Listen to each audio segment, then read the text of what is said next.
बिस्मिल्लाहिर्रहमानिर्रहीम। लाखों करोड़ों दरूद पाक मोहसिन इंसानियत नबी पाक सल्लल्लाहु अलैहि वसल्लम की ज़ात अक़दस पर अपने और दूसरों के हक़ूक़ का ख्याल रखा करें ताकि एक खुशहाल और पुरअमन मुआशरे की तश्कील हो सके।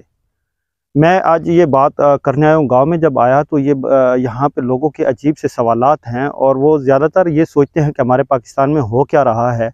तो आज मैंने देखा, कुछ लोगों से बात हुई मेरी और कुछ दोस्तों से बात हुई, तो उन्होंने मुझे कहा कि क्या पाकिस्तान में कोई ऐसी एक अथॉरिटी है जिसके ऊपर बात की जा सके। मैं इस बात को देखकर बड़ा हैरान हुआ कि एक देहाती आदमी जो कि ज़मीनों में काम करता है और रोज़मर्रा की ज़िंदगी जो है वो सिर्फ मज़दूरी पे गुजारता है, वो कहता है कि सदर पाकिस्तान जब एक बात करते हैं तो हम मीडिया पे देख रहे हैं कि टीवी चैनल्स पे ये आ रहा है कि वज़ीर दाखिला जो है राना सनाउल्लाह साहब, वो सदर पाकिस्तान को ये रात को कह रहे हैं कि आप जो हैं वो इलेक्शन कमीशन के ऊपर असरअंदाज हो रहे हैं और इलेक्शन कमीशन को दबाव में लेकर आ रहे हैं। आप सदर पाकिस्तान बने, आप किसी पार्टी के तर्जमान ना बने। सदर पाकिस्तान एक आइनी एक ओहदा है और सदर पाकिस्तान जो है वो सुप्रीम कमांडर हैं पाकिस्तान में, जो कि चीफ़ ऑफ आर्मी स्टाफ जो है उनके भी कमांडर हैं। तमाम इदारे जो हैं उनके अंडर हैं, तमाम गवर्नर जो हैं उनकी अपॉइंटमेंट जो है वो सदर पाकिस्तान के साथ होती है और सदर पाकिस्तान जो है वो मुमलकत खुदादात के जो हैं वो सुप्रीम कमांडर हैं।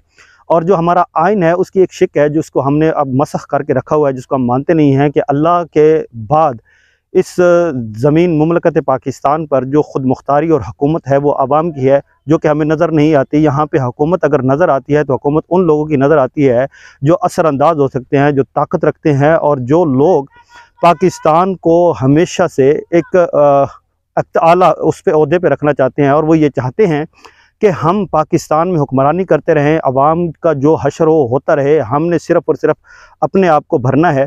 और कुछ चीज़ें और बड़ी खूबसूरत, मैं कौमी असम्बली का इजलास देख रहा था तो सायरा बानो साहिबा जो हैं वो मेंबर कौमी असम्बली फंक्शन लीग से आप हैं, तो आपने कहा कि मैं देखना चाहती थी कि यहाँ पे इसहाक डार साहब जो वज़ीर ख़जाना हैं, उन्होंने बड़ी खूबसूरत बात की। मैं वो कोट करता हूँ, कहती हैं कि वो 4 साल कैद सोबत में रहे और वो उन्होंने बड़ी मुश्किल ज़िंदगी गुजारी और जब वापस यहाँ पे आते हैं तो वापस आते ही वो वज़ीर ख़जाना लगते हैं। वज़ीर ख़जाना लगने के बाद उन्होंने अपनी एक जो है वो एक तकनीक के साथ पाकिस्तान को जो है ऊपर ले जाने की कोशिश की।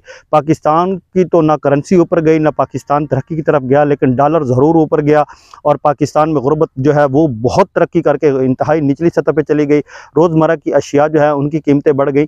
उन्होंने ये कहा कि मैं चाहती हूँ कि मुझे कोई बताए कि जो 50,000 रुपये मंथली इनकम है जिस शख्स की, जिस घर की, वो अपना बजट बना के मुझे वज़ीर ख़जाना बताएं कि वो 50,000 रुपये जिसकी आमदनी है वो कैसे गुजारा करेगा इस ज़िंदगी में। ना तो हम अपनी अयाशियाँ कम करना चाहते हैं, ना हमारे लाइफ स्टाइल ख़त्म होना चाहते हैं। सायरा बानो साहबा ने यह भी कहा कि जो हम फ़ोटो शूट के लिए, ट्विटर के लिए, सोशल मीडिया के लिए करवाते हैं, तो हमने 1.5 लाख का, 2 लाख रुपए का सूट पहना, कोट पहना, आए फ़ोटो शूट किए, चले गए, महंगे जूते पहने और जो पुरताश एक ज़िंदगी का हमारा लिविंग स्टाइल है, हमारे आगे पीछे गाड़ियां हैं, हम जो है वो ज़िंदगी इतनी हमने शहाना बसर करनी है, तो हमने सिर्फ़ और सिर्फ टैक्स जो है उस पाकिस्तानी पे लगाना है, उन लोगों पे लगाना है जिसके ऊपर नहीं है। मैं बात कर रहा था सदर मुमलिकत की। सदर मुमलिकत जो कि सुप्रीम कमांडर हैं, तो वज़ीर दाखिला राना सनाउल्लाह किस कैपेसिटी में सदर मुमलिकत को जो है वो सवाल कर सकते हैं? क्या सदर पाकिस्तान जो हैं उनके पास कोई अथॉरिटी नहीं? क्या वो पाकिस्तान के सुप्रीम कमांडर हैं या नहीं है? क्या आवाम की कोई अथॉरिटी नहीं जो इनको वोट देती है, वो आगे लेकर आती है? इन्होंने सिर्फ़ और सिर्फ जो है वो अपने आप को महफूज करने के लिए, अपनी जायदाद को महफूज करने के लिए, अपने जो है वो असासों में इजाफा करने के लिए तमाम कानून साजी करनी होती है और सारे लेके जाने होते हैं। एक और बड़ी अजीब सी बात जो मैं आपके साथ शेयर करना चाहता हूं कि आपको पता होगा कि जो हमारे वज़ीर चीफ जस्टिस हाई कोर्ट हैं, उनके दामाद जो हैं वो पीटीआई के जो है ना रुकन रहे सूबाई असम्बली के, तो वो जो हैं अब जो कि chief justice Lahore high court और लाहौर हाई कोर्ट के ऊपर असरअंदाज होने के लिए इस्लामाबाद गवर्नमेंट जो है उसने उस रुकन सूबाई असम्बली को जो है अब वो अपने गिरफ्त में रखने की एक शुरुआत कर दी है और उन्होंने कहा है कि ये इमरान रियाज खान साहब ने इसको ब्रेक किया और उन्होंने कहा कि जब वो शाही साहब नैब के सामने पेश होंगे तो उन्होंने कहा मैं पेश होऊंगा और सारी चीज़ें मैं रखूँगा, वो चीज़ें रखूँगा जो ये सारे ना लिख सकेंगे या नहीं देख सकेंगे। ये इमरान रियाज खान साहब ने अपने वीलॉग में बताया।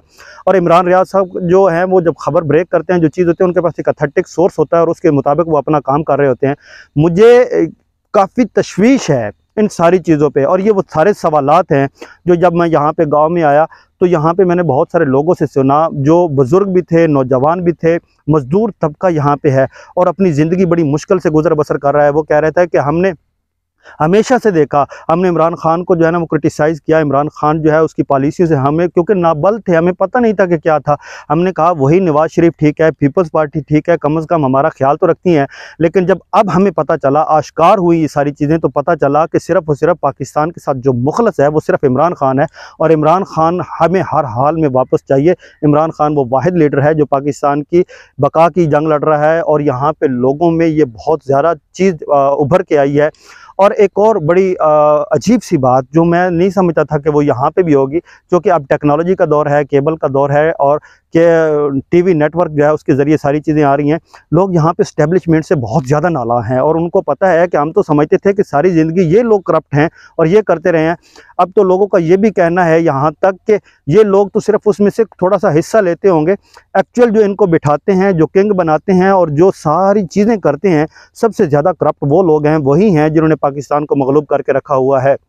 ये बहुत ही तशवीशनाक चीज़ें हैं। इमरान खान की जो जेल भरो तहरीक है उसमें मैं ये देख रहा हूँ, यहाँ पे एक गांव में लोग जो हैं वो कहते हैं कि नहीं, हम छोड़ के चले जाएंगे, हमें वहाँ जेल में जाना मंजूर है, लेकिन हम पाकिस्तान की आज़ादी के लिए ज़रूर बाहर निकलेंगे। ये वो चीज़ें हैं जिसका इन लोगों ने अंदाज़ा नहीं लगाया था कि अवाम पाकिस्तान जो है वो हमेशा की तरह चुप करके बैठ जाएगी। अब चुप करने वाले लोग नहीं हैं, अब बाहर निकलेंगे और इनके साथ वो मुकाबला करेंगे। जो इमरान रियाज खान ने कहा था टक्कर के लोग मिले हैं, और एक टक्कर के लोगों से मुझे याद आई एक और बात। यहाँ पे लोग ये भी कहते हैं कि अरशद शरीफ साहब जो है उनका कत्ल किया गया और उनको मारा गया, और इसका भी हमने हिसाब लेना है। ये बहुत सारी चीज़ें हैं जो आवाम में पाई जाती हैं। ये चंद गुजारिशात मैंने कहा अपने व्यूज़ के साथ शेयर करूँ। अपना और चैनल का ज़रूर ख्याल रखें। मुझे दे इजाज़त। अस्सलाम वालेकुम।